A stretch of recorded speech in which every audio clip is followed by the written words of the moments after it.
You see, Islam is a religion of an empire and they aim to conquer and control.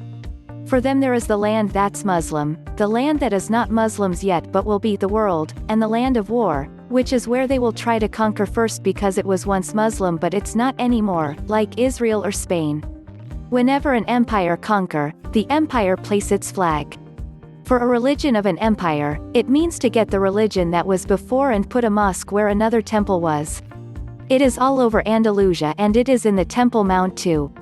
You see, when the Christian kings got Spain back, they placed Christians' temples as churches where mosques used to be.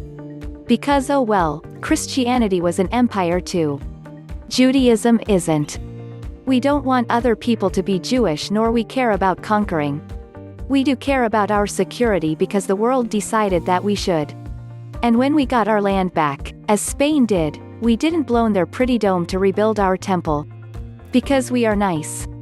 And because we discuss too much and sometimes don't deactivate things on time. But still, maybe is that moral superiority that gives us, in my opinion, the right to rule in the holiest of the cities.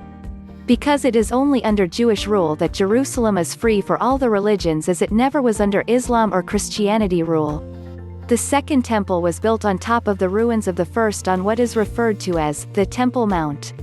Right now, the Temple Mount, the site of both the first and second temple, has the Muslim holy site, the Dome of the Rock, built right on top of it. Why did the Muslims pick the most holy site in Judaism to build a holy site of their own? Couldn't be to show religious dominance over Judaism, that just isn't PC enough. Must be because Muhammad really did ascend to heaven on a magical rock. It's a piece of meteor rock. Now that we have science, we can call it that. Never mind the fact that Muhammad never set foot in Jerusalem. Could Israel build a third temple somewhere else?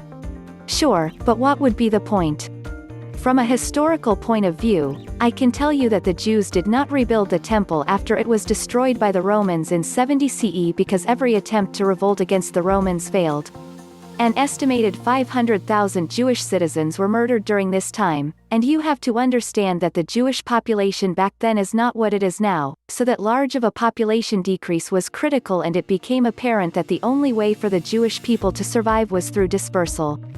Thus the second diaspora began, just as the first did, with the destruction of Judaism's holiest site. Well, from the time of the destruction of the Second Temple until the founding of the State of Israel it was, of course, totally politically impossible the Roman, Byzantine, early Arab, Crusader, and Turkish overlords of the land of Israel would never have permitted it. Even today, with the State of Israel, it is politically very difficult. It would almost certainly trigger a major war with the Arabs and other Muslim powers, as it would require demolishing the Dome of the Rock and the Al-Aqsa Mosque. Not a price the secular state of Israel is prepared to accept. Also, it is a matter of some dispute exactly where on the mount the temple is to be built, due to the fact that for a long time after the destruction it was illegal under Roman law for a Jew to even set foot in the city of Jerusalem. The exact knowledge was lost. Since Jewish law demands that the temple be built on exactly the right spot, a meter to the right or left is worse than nothing. In the absence of the answers to that question and other similar ones, we could not build a temple even if there were no political fallout to fear.